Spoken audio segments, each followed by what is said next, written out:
Hello YouTube viewers, welcome to my channel Science to Technology. In today's show, Computer Wednesday, we're going to talk about comma separated values. It's a small topic, so let's dive deep into it. So what exactly is the problem that we are trying to solve it with comma separated values is that we create a lot of data. Not only man, machine also creates a lot of data. Like a bonkersly large amount of data is created in banking sector, scientific sector, marketing sector, etc, etc, etc. So basically we create like there is no tomorrow. Now here's the problem with that. Data is not made for machine. It's made for a human to understand and use it. Of course, you will add machines to pre-filter the data and all that, just but at the end, it's made for us. So how do we make it comprehensible? Well, to increase the comprehensibility, we generally found out rows and columns are awesome. Like back in the ancient days of 2000 years ago, we still figured it out that rows and columns are the best way. Like once we figured out paper manufacturing, we started to use row and column. That was the easiest way to compile very large amount of data. We figured that out early on. Now we figured it out and then we kept improving it in computers. That's awesome, super awesome. But here's the deal. We created too many formats. For example, if you want to work for free, you will use Google Sheet. If you want to basically work in an office, you will use Microsoft Excel. If you want to work in a safe environment, you want to use either of these Open Office or LibreOffice, open source safety and all that jazz. But that creates a problem. In principle, in technically, every time you're saving the file, you should get the option to save it in this format or that format, but it never works reliably. And when you are relying on something important, banking data, finance data, medical data, in those sort of scenario, oops is not acceptable. So that's a very big hazard. And be mindful, the cross compatibility option that you see nowadays was not always there. Flat out, it was not always there. So that creates the issue. What if you have the data like this and all that, but you have to transfer it from one system to another system? What the hell do you do? So that's a problem. So we invented CSV, comma separated value. So the idea is very simple. You extract the essence out of the data. Like row and column is just data. What if you can create a format that is so simple that it just stores everything? Like very simple. You simplify the hell out of it. That's why I specified. It's just a data extraction. So extract, basically you have the main spreadsheet and then you have extract of that spreadsheet that allows you to get the data that you want. So data package format in plain text, let that be very clear. It's plain text. It does not have like fancy this and that. Plain text. It's by design. And what is the file extension name? Super clever. CSV. No butter masala, nothing. Just CSV. Very simple.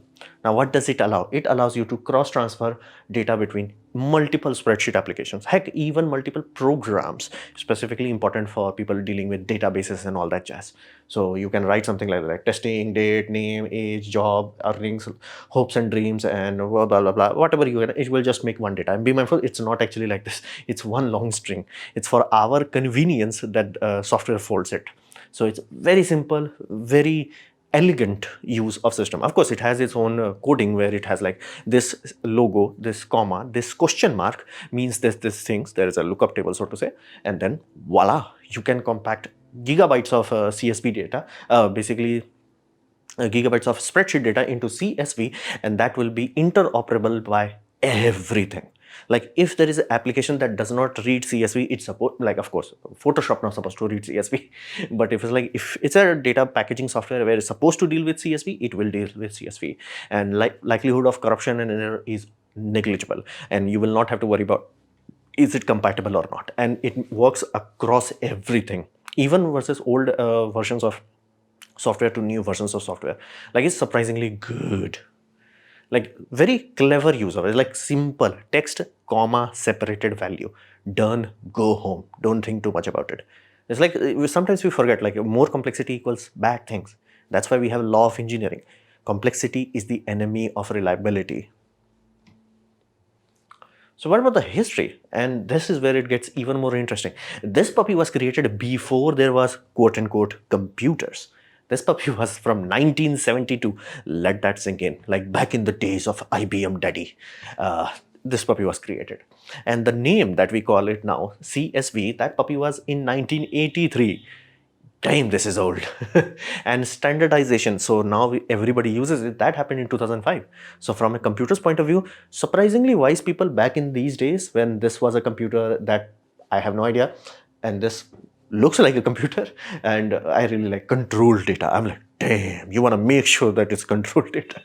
So that's the whole point. Like in this day, and yes, it means it was there when we were using punch card. Not joking. With punch card, the system was in play to take care of this. It was like, damn, we figured it out. And this is the most amazing aspect of it, is that it saved us from ourselves. Because you have to understand, what is the main thing in early 70s?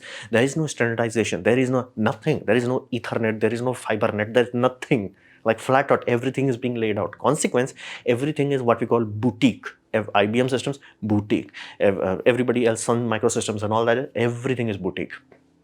Early Apple, everything is boutique. So how would you run businesses? And businesses were the consumers in that days.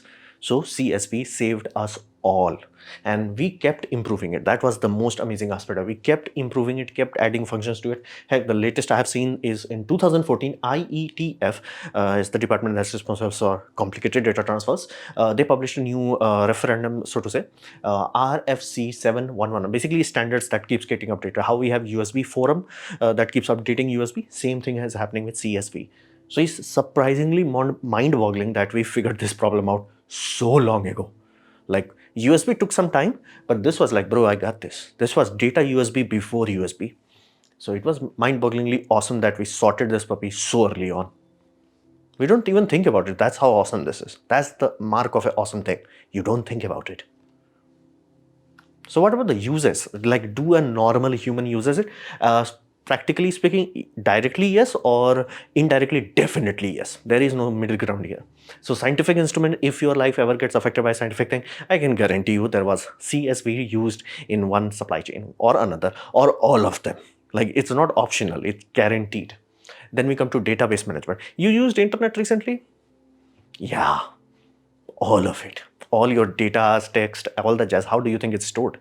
That's how it's stored, CSV. Now, be mindful, it's not necessary exactly CSV could be used, but still it's a very integral component of a database. Of course, sometimes people may want to use custom for security reasons and all that jazz, but you get the point. Like CSV is very critical for that.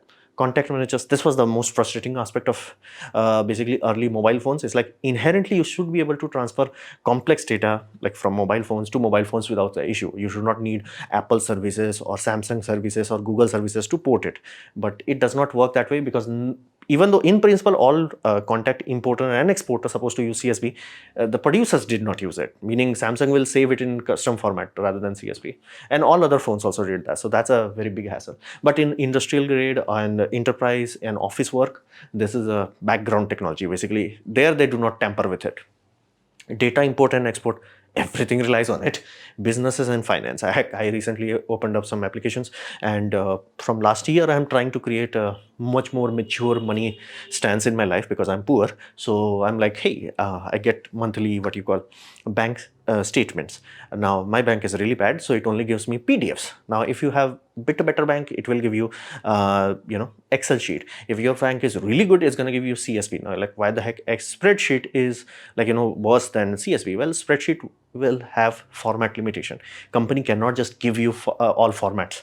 So they will just hope that you have Microsoft or Google Sheet, whatever the sheet they decide. CSV, you don't have to worry about it. All the data would be there and you don't have to worry about it.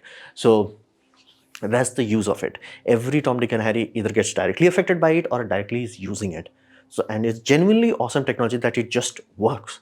I have one of friend who's working in big things like smart cards and MasterCard and business and all that jazz. And it's like, yeah, CSV, we use it all the time, every time. So it's genuinely awesome that humanity got this puppy sorted, and I'm happy with it. So this was my presentation on the small, amazing world of CSV, comma separated value. Hopefully you have liked it, learned from it. In that case, please click the like button, share it with a friend. That will help me a lot. If you didn't like it, didn't enjoy it, I urge you to press dislike, press it twice to show me extra disappointment. Please leave a comment, because I do try to reply to all of them. Subscribe, press the bell icon if you're free, and as always, thanks for watching.